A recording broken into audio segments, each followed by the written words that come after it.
سڵاوتان لێبێ بینەرانی خۆشەویستی لێکدانەوەی هەواڵی تەلەڤیزیۆنی کۆمەڵە هەروەکو ئاگادارن کۆڵبەر نیوز لە ڕۆژانی ڕابردوودا راپۆرتی شەژمانگەی ئەوەڵی ساڵی 2022 زاینی بڵاو کردەوە. ئێمە بۆ تاوتێکردنی ئەم بابەتە داوامان کردووە لە هاوڕێزانە سعید زادە ئەندامی دەستەی بەڕێوەبەری کۆڵبەر نیوز کە لە ئستدیۆی تەلەڤیزیۆنی کۆمەڵە ئامادە بێت و وردەکاریەکانی ئەم راپۆرتەمان بۆ باس بکە. فەرموون تا کۆتایی لەگەڵمان بن. هاوڕێزانام کاتت باش، زۆر سپاس بۆ ئامادەبوونت، سپاس دەکەم بکە بەشدار بووی. تکایە کورتێک لە راپۆرتی شەژمانگەی ئەوەڵی ساڵی 2022 زاینی بۆ بینەرانمان باس بکەن. زۆر سپاس بۆیەوە منی سڵاومەیە بۆیەوە بینەرانی خۆشەویستان. لە ڕاستیدا هاوڕێ گوڵناز، من پێش لەوە کە بچمەسە وردەکاریەکانی ئەم ئامارە ئەمێ باس لەوە بکەم کە ئەو ئامارێکی ئێمە وەکو کۆڵبەر نیوز لای ئێمە تۆمارەکرێ و بڵاوەکرێتەوە لە ڕاستیدا لە واقعیەتە زۆر زیاترە و چونکە فەزایەکی سانسۆر بەسەر ئێرانە حاکمە یا کۆڵبەرەکان دیارە گوشارە خرێتە سەر خۆیان و بنەماڵەکان یان زۆر جارە و هەواڵانە ناگەنە دەرەوە ناگاتە دەستی ئێمە. بۆیە ئەم ئامارێکی ئێمە بڵاوی ئەکەینەوە دیارە حداقل ئامارێکە کە تۆمار کراوە و ئامارەکە زۆر لەوە زیاترە. من بۆ ئامارەکە دقیق بە نووسیومە بۆەوەی کە بتوانم ئامارێکی دقیق بدەم بە بینەران. ئەم ساڵ ینی لە شەشمانگەی ئەوەڵی ساڵی 2022دا 147 کۆڵبەر ئێمە کوژرا و بریندارمان بووە بەداخەوە ئەلبەتە و لەم تعدادە 20 کۆڵبەر گیانیان لەدەستاوە و 127 کۆڵبەریش بریندارمان هەیە. ئەمەش من باس بکەم کە ئێمە پارێزگاکانمان ڕیزبەندی کردوە، تەبەقەبەندیمان کردووە کە کام پارێزگا زیاترین تعدادی زەخمی و کوشتەی کۆڵبەرانی تایە. پارێزگای کرماشان ئەم ساڵ 75 کۆڵبەر تایە یا کوژراوە یا بریندار بووە کە ئەکاتە 65% ئەو تعدادا و پارێزگای کوردستان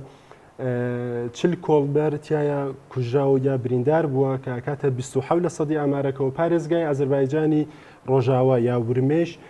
تعدادی 11 کۆڵبەر کە ئەکاتە 8% ئەم ئامارە. ئەمەش بڵم کە ئێمە سێ کەس ببوورە سێ کەس لەم کۆڵبەرانە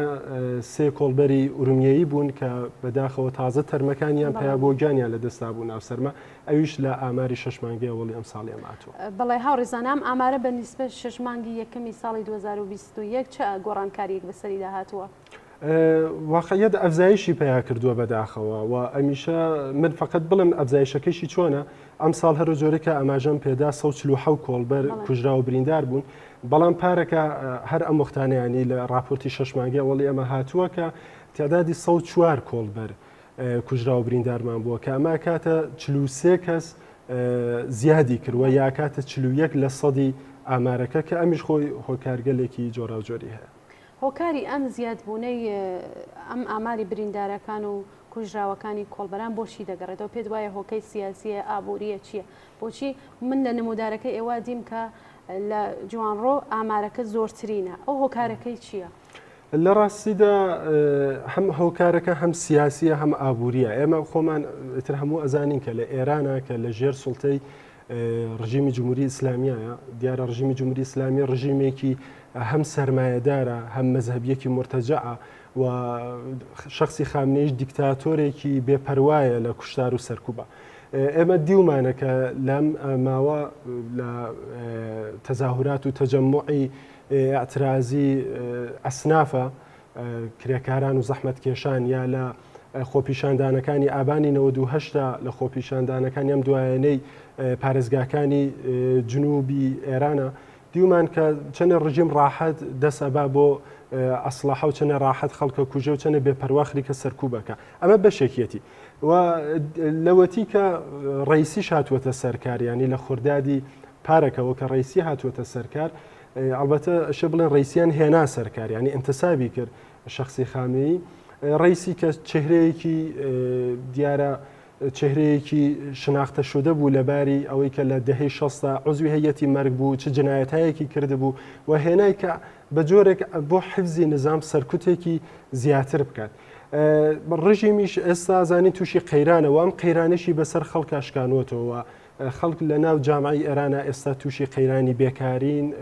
تووشی فەقرێکی یەکجار زۆرن و ڕۆژ بە ڕۆژ ئەم ئامارە خەریکە زیادەکە ئاماری بێکارە و ئەم ئامارە لە پارێزگاهایە کە بۆ ڕژیم دیارە تووشی هەڵاواردنیانی کردووە هەم لەباری قەومیەوە هەم لەباری مەزهبی وەکو سیستان بەلوچستان وەکو پارێزگاکانی ڕۆژاوای ئێران ورمێ و کوردستان و کرماشان و ئەمانە ئەم ئامارە زیاترە و خەڵک ناچارن بۆ بژێوی ژیانیان ڕووبێنە کۆڵبەری پس بە نسبەتی پارەکەم ئامارە زیادی کردوین تعدادێکی زۆرتر کۆڵبەر چوونەتە سەر مەرزەکان بۆ کۆڵبەری و چەندانە مەسلەی کێش هەیە ئێستا ڕژیم هەرە جۆرەی ئاماژەم پێکدا لە ئیدامەی ئەم سەرکوتە سیستماتیکیەی سەر سنوورەکانی سفت و سەختتر گرتووە و دەستی داوەتە کوشتاری کۆڵبەران شکەنجەیانەکە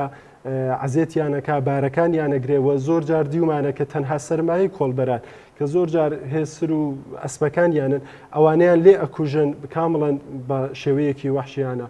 و جەدیدەنیش دەستی داوەتە ئەوەی کە تەقاکە لە کۆڵبەران نەبە سلاحێک وەکو کلاشنکۆف و ئەوانەکە لەوانیشی ئیسفاداکە ئەڵبەت بەڵام لە ئەسلحەهای شکاری کە ساچمە فڕەدەن و تعدادێکی زیاتر کۆڵبەر ئەپێکێ لەو ڕەوشەش ئیسفاداکە و ئێوە ئاماژتان بە جوانڕۆیش کرد کە ئامارەکە زۆرترە بەڵێ لە جوانڕۆ پارێزگای کرماشان ئامارەکە زۆرترە چونکە هەر گزارشی خودی ڕژیم کە تازە گزارشەکەی ئەوانیش گزارشێکی دقیق نییە ئەنی نایانەوێ گزارشێکی دقیقڕایبن ڕژیم خۆی باسی لەوە کردوە کە پارێزگای کرماشان ئامارێکی یەکجار زۆری بێکاری تایوان بێکاری ڕوو لە ڕۆشتە بەداخەوە و شاری جوانڕۆژ لەو شارانەیە کە ڕێژەی بێکاری و فەقرتیایە بێدا دەکات و بە ناچار خەڵکی جوانڕۆ ڕووەکەنە کۆڵبەری و من ئەمێ نەتیجەگیریەکەم لە کۆتاییە ئەوشەوەیە کە بۆ پرسیارەکە بە جواب بگەین ئەبێتە ئەمە جوابی سوالەکەی ئەوە کە هەم ئێمە توانین بڵێن لە ڕێدەی یەکە ئەوەیە کە ڕژیم خۆی ڕژێمێکی سەرکوتگەرە و بە هاتنە سەرکاری ڕئیسی ئەم سەرکوتە و ئەم فەزای پۆلیسی زیاتر کردووە دوو ئاماری بێکاری و فەقر لە ئێران خەریکە ڕۆژ بە ڕۆژە ڕواتە سەرەوە خەڵ ڕوو بە کاری ڕەشێنن وەکو کۆڵبەری و سێ ئیسفادە لە چەکای ساچمەزەنیە بۆ ئەوە کە بتوانن تعدادێکی زیاتر لە کۆڵبەران بریندارکەن. زۆر سپاس هاوڕێزانە لە ناو ئەو ئامارێکەوە بڵاوتان کردوە ئایا ئامارێک هەیە کە نیشان بە منداڵان چەندە ڕێژەیان بەشدارن لە کۆڵبەریە ئامارێکی هەیە لە بەردەستانە؟ من هەرە جۆری کە ئاماژەم پێدا ئامارێکی دقیق یعنی ئەو ئامارێکی ئێمە تۆماریەکەین دیارە هەواڵایەکە کە لە ناو ئەگاتە دەستی ئێمە و زۆر جار ئێمە گەیشتۆتە دەستمان کە کۆڵبەرانی منداڵ و هەتا ژنانیش کە خۆیان سەرپەرستی خانەوادەن بالئیجبار بە بۆنەی فەقرەوە دەستیان داوەتە کۆڵبەری و ئەم مەترسیان بە گیان کڕیوە ئەمە یەکدانە واقعیەتە بەڵام ئەوەی کە ئامارێکی دقیقمان بێ ئەمە لەو بابەتەوە بەداخەوە هەمچین ئامارێکمان نییە بەڵام ئەوە ئەزانین و لێمان ڕوونە کە مناڵانیش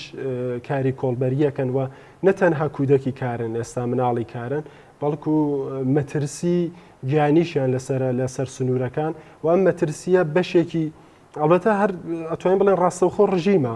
بەڵام خۆ ببینی تووشی ڕووداوی هاتوچۆ بن تووشی سەرما و سەغڵەت و ئەم شتانابن بە تایبەت لە فەسڵی سەرما هەمووی ئەمانە ئەگەڕێتەوە بە کۆنتترۆلێک کە ڕژیم ئێستا لەسەر سنوورەکانی دایناوە و هەروەها فشارێکی ئابووری کە کەوتووەتە سەر خەڵک. زۆر سپاس دەکەم هاوڕێزانە بۆ بەشداری لە بەرنامەی لێکدانەوەی هەواڵی ئەمڕۆوان. زۆر سپاس بۆ ئێوە سپاس بۆ ئامادەبوونن. بەڵێ بینەرانی خۆشەویستی بەرنامەی لێکدانەوەی هەواڵ سپاس بۆ ئەوەی کە تا ئێستا لەگەڵمان بوون. فەرموون بۆ بینینی درێژەی بەرنامەکانی تەلەڤیزیۆنی کۆمەڵە.